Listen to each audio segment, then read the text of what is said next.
આજે મહિપતસિંહ બાપુનો જે લોકો વિરોધ કરી રહ્યા છે અને મહિપતસિંહ બાપુના કામને ગલત કહી રહ્યા છે, મહિપતસિંહ બાપુને ગલત કહી રહ્યા છે અને એમનો વિરોધ કરી રહ્યા છે અને ગલત ટિપ્પણીઓ કરી રહ્યા છે, એવા લોકોને હું ખાલી એક જ વાત કહેવા માંગુ છું કે ભાઈ, આજે મહિપતસિંહ બાપુનું કામ ગલત હોય, મહિપતસિંહ બાપુ ખોટા હોત, તો આજે આ જે લોકો યોગદાન આપવા માટે આવે છે 200, 200, 300, 300 કિલોમીટર દૂરથી, તો શું એ લોકોનામાં દિમાગ નથી? એ લોકોને ભાન નથી? એ લોકોને ખબર નથી પડતી કે અમે લાખો રૂપિયા યોગદાન આપીએ છીએ, આટલા દૂરથી જઈને યોગદાન આપવા માટે જઈએ છીએ, તો બાપુ ગલત કરી રહ્યા છે કે સારું કરી રહ્યા છે? પણ બધાને ખબર છે કે બાપુનું કામ એક નંબરનું છે અને આટલું સુંદર કાર્ય આ ધરતી પર કોઈ ના કરી શકે, એટલા માટે યોગદાન આપવા માટે આવે છે આટલા દૂર દૂરથી બી. અને તમે ના લાયક જેવા હો, તમે એ વ્યક્તિનો વિરોધ કરી રહ્યા છો.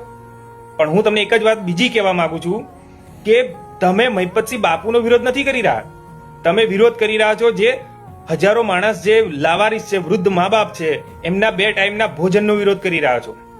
એમને જે રહેવા માટેની છત આપી છે, સુવિધા આપી છે, એનો વિરોધ કરી રહ્યા છો. એમને જે હેલ્થ બાબતની સુવિધા મળી રહી છે, જે હોસ્પિટલની સુવિધા મળી રહી છે, એનો વિરોધ કરી રહ્યા છો. હજારો બાળક જેમના ભવિષ્યની કોઈ અપેક્ષા જ નથી, તમે વિરોધ કરી રહ્યા છો હજારો બાળકના ભવિષ્ય સામે.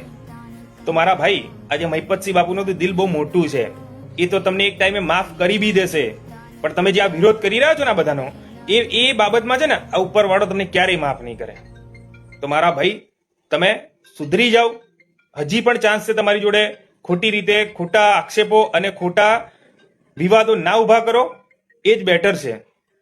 દુનિયા ગાંડી નથી, દુનિયાને દેખાય છે ભાઈ કોણ સહી છે ને કોણ ગલત છે. તમે આ વિડીયોમાં જુઓ, આ માણસો કેટલે દૂરથી આટલું મોટું યોગદાન આપવા માટે આવ્યા છે, તમે જાતે જુઓ, ખ્યાલ આવી જશે તમને. સો ખાસ આજે જામનગર જિલ્લાના જોડિયા તાલુકાનું કયું ગામ? બોડકા ગામથી બધા ભાઈઓ આવ્યા છે અને અંદાજે 140 વર્ષ જેવા ઘઉં લઈને આવ્યા છે. So thank you so much કે જામનગર છેક જોડિયાથી આટલો દૂરથી તમે સહયોગ લઈને આવ્યા છો. શું લઈને આવ્યા છો? પિકઅપ મોટી. કેટલા વાગે નીકળ્યા હતા સવારમાં? રાત્રે નીકળ્યા હતા? આખી રાત 300 કિલોમીટર. સો 300 કિલોમીટર દૂરથી પિકઅપની અંદર આખી રાત ગાડીની અંદર આ બધા આખી રાતનો ઉજાગરો થશે, કોઈ ઊંઘી નહીં હોય. સો આ પ્રેમ દર્શાવે છે કે ગુજરાતના છેવાડાના વિસ્તાર સુધી, ગુજરાતના અહીંથી પણ 300, 400, 500 કિલોમીટર દૂર સુધી મહિપતસિંહ ફાઉન્ડેશનની વિચારધારાને લોકો ફોલો કરે છે, મહિપતસિંહ ફાઉન્ડેશનના કામને લોકો સપોર્ટ કરે છે અને એ સપોર્ટના લીધે આજે અમે આ બધું કરી રહ્યા છે. તો આ બધાનો ખૂબ ખૂબ આભાર. શું નામ તમારું દાદા? પર્વતભાઈ. તમારું નામ? મોહનભાઈ. અશોકભાઈ.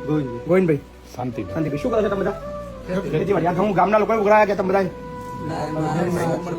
તમારા છે અને બીજા ગામના છે, એક બાજુનું ગામ છે દરબારનું ખુમાનસિંહ, 5 પણ એને વાહ.